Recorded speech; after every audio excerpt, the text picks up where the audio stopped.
All right, welcome personal trainers and group fitness instructors. Today we're going to talk a little bit about breathing and how you can help your participants and personal training clients learn a little bit more about breathing, how you can coach them through the process of breathing. It might seem super obvious to you or even some of your clients, like, what the heck do I need to learn more about breathing for? I've been breathing my whole life. I think I know how to do it right. Wrong. Most people don't know how to breathe correctly. They overbreathe, they mouth breathe, they chest breathe.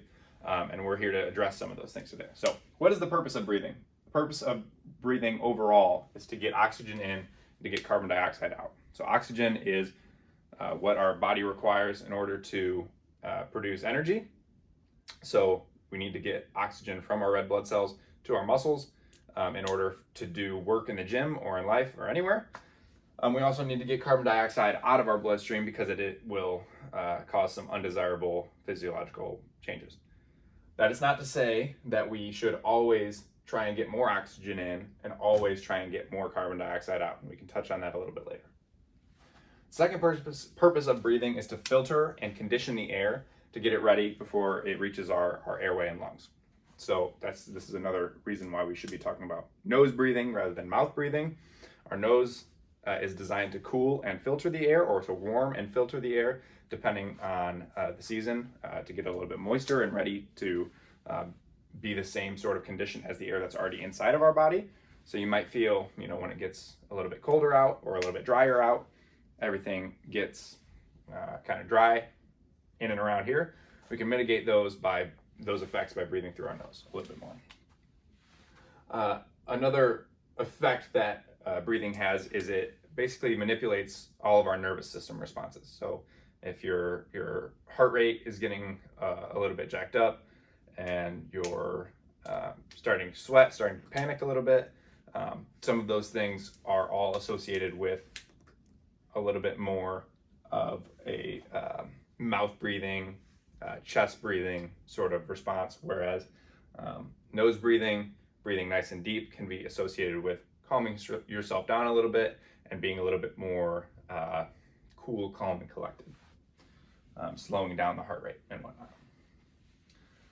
So how do we breathe to get the desired effects, mainly during exercise?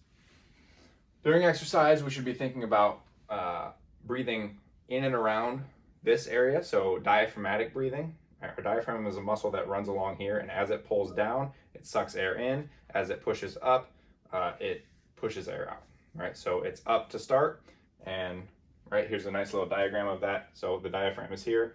As it pulls down, air comes in. So your stomach will push out a little bit as you do that. So upper chest, mouth breathing might look like this, where our shoulders rise up and down, whereas a good diaphragmatic breath through the nose should expand this area here. All right, that was emphasized a little bit so you could hear it. A true, calm, diaphragmatic breath probably should not be able to be heard at all unless you're maybe doing some really high intensity exercise. So the stomach should expand and move back in during the inhale and exhale, respectively. In regards to exercise, like strength training, we want to inhale in the eccentric phase, so the lowering of the weight, or exhale in the concentric phase, or the exertion, right, the raising of the weight. So an example, let's talk about a bicep curl. All right, so as the weight comes up, that's when I'll exhale, and then as it goes down is when I'll inhale. Ideally, the inhale can happen through the nose all the time. If it can't, the exercise is probably pretty intense. It's not to say that it should always be through the nose at the highest intensities, but at submaximal intensities, cardio and things like that, that inhale should probably be through the nose. Some exceptions to this might be if you're performing very, very heavy strength training or a compound movement where the bracing is very important for safety, in which case we're gonna inhale and create that intra-abdominal pressure. Right, we have that brace, and we're gonna hold that throughout the entire repetition. So let's say a squat, or a deadlift. We'll say with a deadlift so that I can kind of demonstrate here, maybe. Right, I'm gonna brace. And once I'm done moving, then I can start breathing, but we don't wanna move, or don't wanna breathe while the weight is moving. We don't wanna lose that brace, because you can see as I breathe out, kind of lose that core rigidity. You can think of it like a can of Coke, right? When it's not open, it's pressurized. There's gas expanding. It's pretty hard to crush that Coke can. As soon as it's open and it's no longer pressurized, you can crush it very easily. So the same thing is true with your torso. A couple of cues that you can use for clients or participants when teaching them how to breathe is just simply to say when to breathe in and out during the movement. So, you know, maybe you're demonstrating a bicep curl and you say, okay, you're gonna breathe out and then breathe in.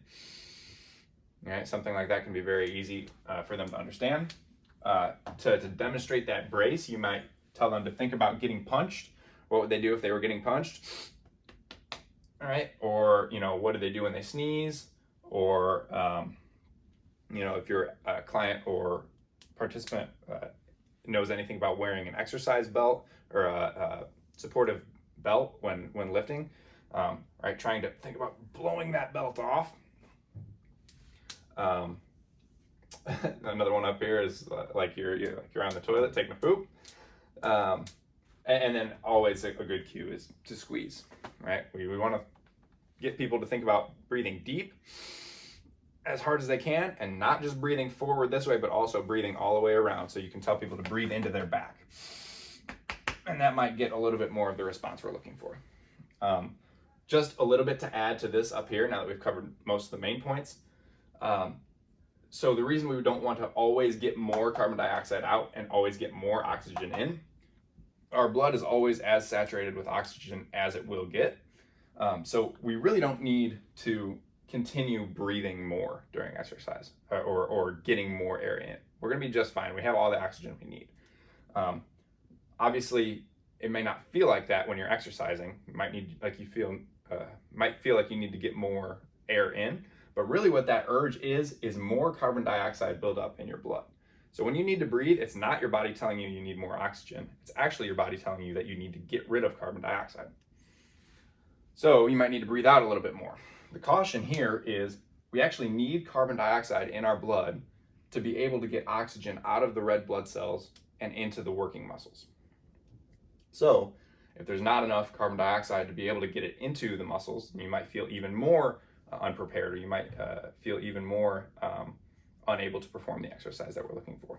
So one way to do this is to be thinking about continuing that nose breathing, right? So that we're not getting rid of too much carbon dioxide. It might feel like it limits performance a little bit in the first place, but as your clients or you adapt to that slightly increased carbon dioxide in the blood, it will actually build that tolerance, and you'll be able to do more exercise with more carbon dioxide in your blood, and therefore need to breathe less. One thing that's important to consider is these breathing muscles are muscles just like the rest of the muscles in your body. So even if you're doing lunges, right, or squats or whatever movement you're doing, your legs need blood flow to be able to get that oxygen to the muscles. But the muscle that is actually doing the breathing also needs that blood flow. So if we use it very, very often, if we're overusing it and breathing really hard, like, right, that takes more blood flow away from the working muscles. So if we can get away with breathing a little bit less and breathing more efficiently, then we can get more blood flow to the working muscles and therefore more oxygen to those muscles. Hope you learned something. Let us know if you have any questions, and we'll be glad to explain a little bit more.